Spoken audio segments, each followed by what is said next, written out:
So, 21 Pilots, huh? I've been meaning to write a video essay for some time now. With the release of the duo's latest studio album, Clancy, I figured Top would be the perfect topic. Over the course of writing the script for this video, I listened to all their albums, read multiple pieces of academic writing on the Columbus two-piece, and scoured dozens of interviews and articles for the information I needed. Specifically, I wanted to analyze the duo's cultural relevancy in the context of neoliberalism and its effect on art. So, here we go. Part 1. A brief history of 21 Pilots. 21 Pilots were formed in 2009 by Tyler Joseph, Nick Thomas, and Chris Salee. The band would release a single, self-titled album late that year before Thomas and Salee would depart the band in 2011, leaving Tyler with drummer Josh Dunn. There are so many stories told by both Tyler and Josh about how the two first met that it's difficult to separate fact from fiction on the matter, so I'm sticking with something simpler to articulate in this video. They met. The now duo would release an album titled Regional at Best, which I don't personally consider a true album of theirs, in which Tyler himself is called a glorified mixtape, embarking on the Regional at Best tour. They would announce their signing to the Atlantic Records label Fueled by Ramen in 2012 before going on to release their first album with the label Vessel in 2013. 21 Pilots would go on tour as a supporting act for Fall Out Boy with Panic at the Disco that same year, which may have played a role in their increased popularity on Tumblr and other websites, earning them a spot as part of the emo trinity. In 2015, 21 Pilots would release Blurryface, which would turn out to be their most commercially successful album so far. The album's lead single, Stressed Out, peaked at number 2 on the Billboard Hot 100. The music video for said single accrued billions of views on YouTube. The release of the album was followed by the Blurryface tour and the Emotional Roadshow tour, the latter of which I attended in 2017. It was during the Emotional Roadshow tour that the duo released the single Heathens, which they wrote for the Suicide Squad soundtrack. God, that movie was awful. 21 Pilots would release a cover of the My Chemical Romance song Cancer, as well as an EP of retooled songs of their own with the band Mute Math in late 2016 as well. The duo would go on to win a Grammy for Stressed Out in early 2017. Before going on hiatus to work on what would become their next album, Trench, the pair would perform in a series of hometown shows known as Tour de Columbus in mid-2017. Trench was released in 2018, but the promotional lead-up to the album's release was filled with cryptic messages to the duo's fans and expansions to the lore that was hinted at on Blurryface. I'm not going to go into too much detail regarding the lore, but it involves a character known as Clancy and his attempts to escape the fictional city of Dima, as detailed in the series of letters. The Bandito tour would follow this in late 2018, tour which I attended in 2019, followed by the release of the song Level of Concern and a Christmas tune, Christmas Saves the Year, in 2020. Scaled and Icy would be released in 2021, followed by more additions to the lore and a live stream experience, which I watched. The Takeover tour would follow the live stream, and now we're caught up to the present day, with the release of the album Clancy in the year of our Lord 2024. With the band's history out of the way, I wanted to take a closer look at the various zeitgeists that embodied the 2010s. Don't worry, this section will become more relevant as the video progresses. Part 2. Broader trends in art and culture during the 2010s. The 2010s were a decade of overlapping trends in art and culture, as most decades are. From chokers to vaporwave, this past decade has been dominated by one thing in particular, however: nostalgia.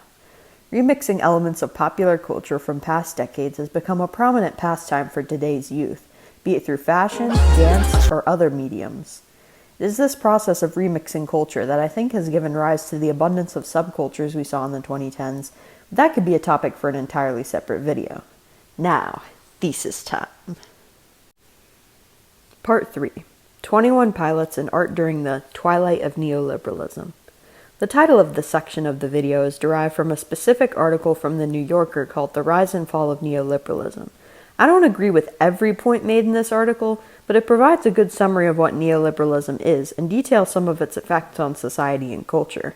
As for the history of the thing, neoliberalism came to prominence sometime in the late 1970s to early 1980s, was marked by austerity and deregulation of various industries.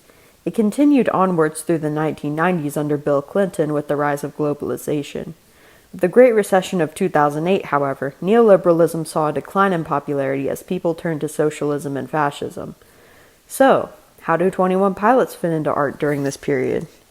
Well, by examining their various musical stylings and lyrics, I think we can begin to get an idea of how the duo has managed to cultivate such a large fandom within the waning hours of neoliberalism. With regard to the music, 21 Pilots have a long history of blending various disparate genres with one another, which reflects the patterns of globalization that occurred when the boys were growing up. As far as their lyrics go, many of them reflect the nostalgia present in the youth of today, with lines such as "Wish we could turn back time," and the imagery of the members' two grandfathers on the cover of Vessel evoking a sense of reverence for the past. But is this focus on genre blending and nostalgia a good thing for art, or is the opposite true? Part 4. Are 21 Pilots bad for art? Is it true that, in the words of Brad Taste in Music, 21 Pilots are the worst thing to ever happen in music? Well, no, that would be AJR.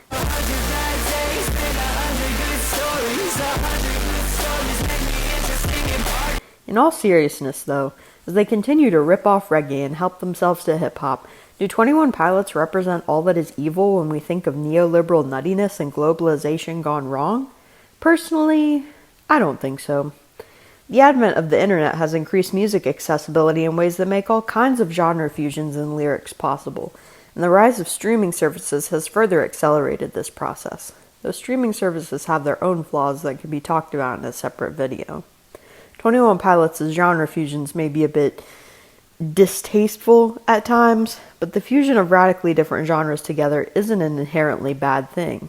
To me, represent the positive aspects of globalization. One could argue that excessive nostalgia could lead to the glorification of a mythical past as present in fascism, but I honestly don't think 21 Pilots or their young fan base are doing this, and are instead using nostalgia as a tool to create new artistic experiences for themselves. The boys may try and fail at their genre blending and lyricism sometimes, but I mean, isn't that what art is all about? Trying the same thing in a new way and sometimes failing?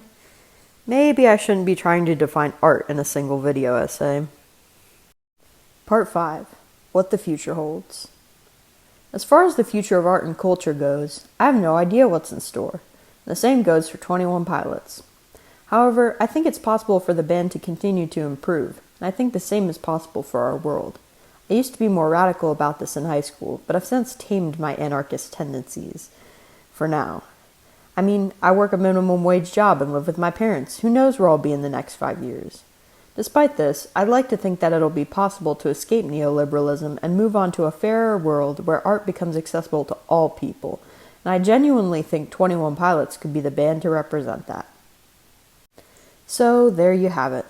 An examination of 21 Pilots and their place within art under neoliberalism. 21 Pilots is a band that is pretty close to my heart and which helped form me during my adolescence, so writing about them was a bit of a vulnerable experience for me, and I worked pretty hard on this video, so I would appreciate if you could give it a like and subscribe to the channel responsible for making it. That's my channel. I hope you're having a good day, and until next time.